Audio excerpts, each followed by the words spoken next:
Hardy dudes and dudettes, welcome back to the Hot Damn Racing Team, and if you're new here, welcome.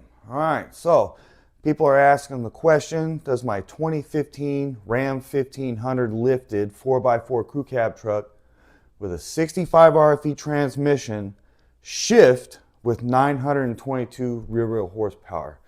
It was dynoed at 922 rear-wheel horsepower. Horsepower. It gets me a little tongue twisted sometimes, if you know what I mean. It's kind of fun. But anyway, all right, so does the truck shift? It does. It shifts. I haven't had any problem with it shifting. It doesn't feel like there's any hiccups in it when it's shifting. It just shifts, locks in, and it goes. Before the transmission was built, I did notice a lot of issues with the turbo system, and it was only running, I think, 8 to 10 PSI in the beginning. Transmission failed. I've had only one failure. Had the transmission built 3 years ago. All right, ran the truck, transmission was fine. Engine went down. We got a rebuild now, it's a whole lot better. All right, and I've been making, there's probably at least a good 75 to 100 full throttle pumps on this truck so far. And the transmissions just shifts. It doesn't smell funny. I don't feel anything funny. Nothing looks funny. All right. Now, when it comes down to it, I do not recommend anybody to try to build their 545 RFE transmission, 65 RFE transmission, all right, to hold power. I can't say nothing about the 68s or anything like that. 545, 65 RFE transmission, you're going to probably waste your money and you're going to waste your time. All right, I'm a nobody. Just because mine's doing fine doesn't mean yours is going to do fine. The people that built my transmission, Byrne Automotive and Performance, all right, spent a lot of time on that transmission to get it one and done. All right, MI Tuning and Flying Ryan Performance also spent a lot of time to try to figure that freaking transmission out to make things collaborate.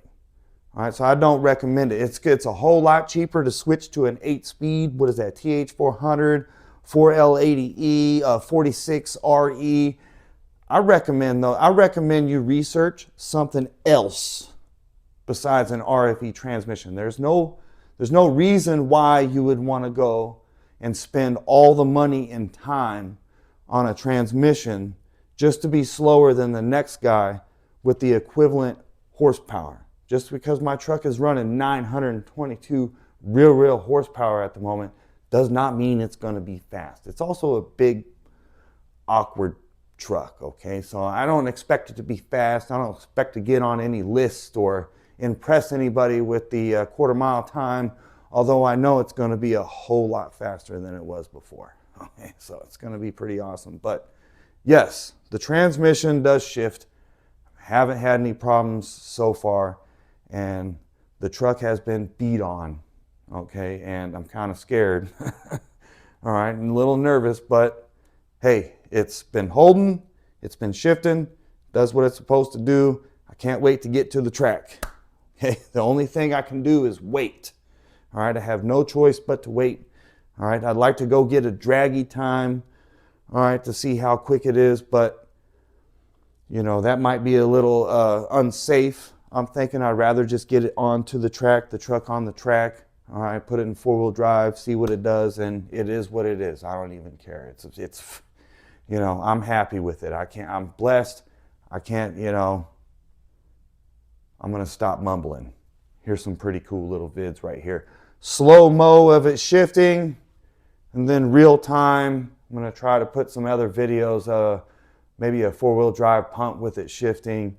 All right, it breaks all 4 tires loose, but hot damn hell yeah, all the baddest. Get some.